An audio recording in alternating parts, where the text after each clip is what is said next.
Assalamualaikum warahmatullahi wabarakatuh.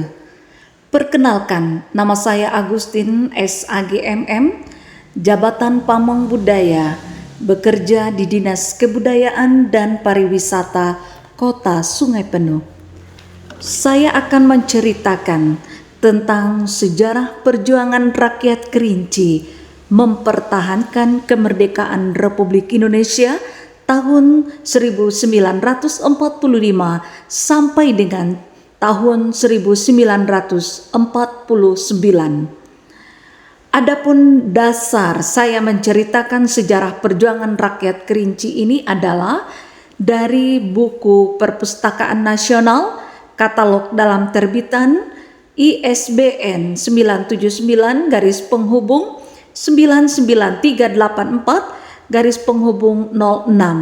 Pemerintah Kabupaten Kerinci tahun 2004. Adapun sejarah perjuangan rakyat Kerinci mempertahankan kemerdekaan Republik Indonesia tahun 1945 sampai dengan tahun 1949 adalah dengan judul Pertempuran di Keluru.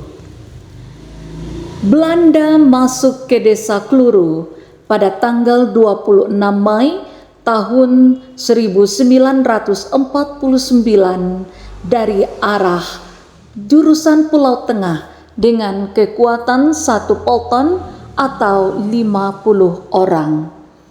Saat itu terjadi pertempuran hebat selama 2 jam antara pejuang dari Keluru dan Jujun melawan pasukan Belanda yang datang.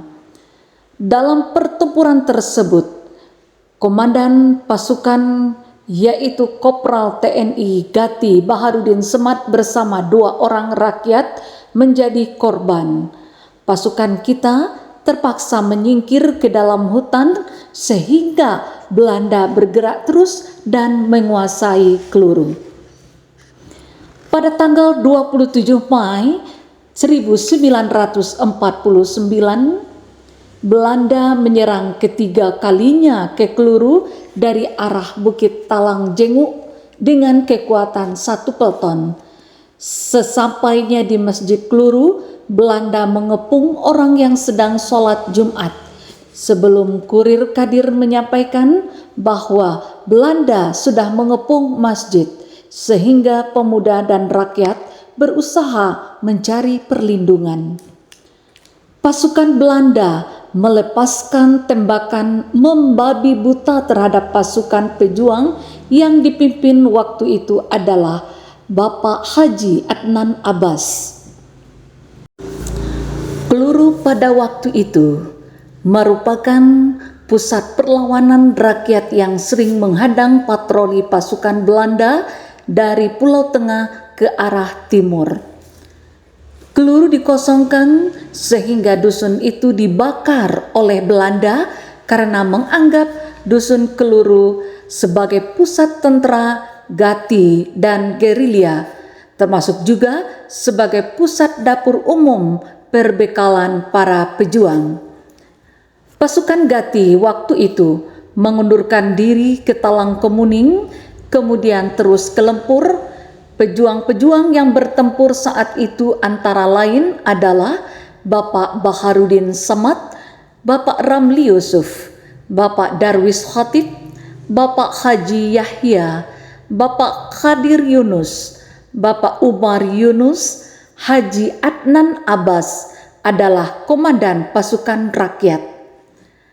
Perlengkapan senjata pejuang kita terdiri dari kelewang, keris, senapan, belansa, pisau, tombak, dan bambu runcing.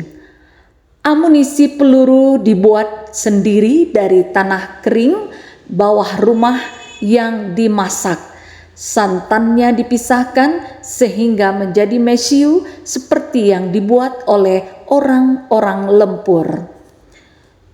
Jumlah rumah yang terbakar oleh Belanda di Desa Keluru Maksa Agresi II adalah sebanyak 6 lari dengan 56 rumah, sebuah sekolah agama, 30 buah lumbung padi, yang tersisa hanya 1 buah rumah dan 1 buah masjid. Pada pertempuran itu, korban di pihak Belanda tidak ada. Dan di sebelah timur dusun Keluru ada pertahanan udara, yaitu di Bukit Tanjung Dangut dan di Pematang Pau. Pada masing-masing tempat tersebut dipersenjatai dengan meriam tomong dan senapan mesin. 15 hari setelah Keluru dibakar, barulah rakyat Keluru kembali ke dusunnya. Bersamaan dengan masuknya Belanda ke Keluru pada hari itu juga, Belanda menuju Tanjung Batu dengan mendapat dukungan dari pesawat tempur. Setelah pemboman Tanjung Batu, pesawat Belanda menuju ke Pungut dan menjadi sasaran pemboman Belanda berikutnya. Beberapa hari kemudian, setelah kembalinya rakyat ke Keluru dari evakuasi oleh Imam Masjid Haji Nurdin, ditangkap oleh Belanda dan dibawa ke Pulau Tengah dengan maksud akan ditembak, tetapi dapat diamankan oleh Sati Gelar Depati Anom. Terima kasih atas perhatiannya. Demikian tentang sejarah perjuangan rakyat Kerinci mempertahankan kemerdekaan Republik Indonesia di kejadian pertempuran di Desa Keluru. Saya Agustin mengucapkan terima kasih. Wassalamualaikum warahmatullahi wabarakatuh.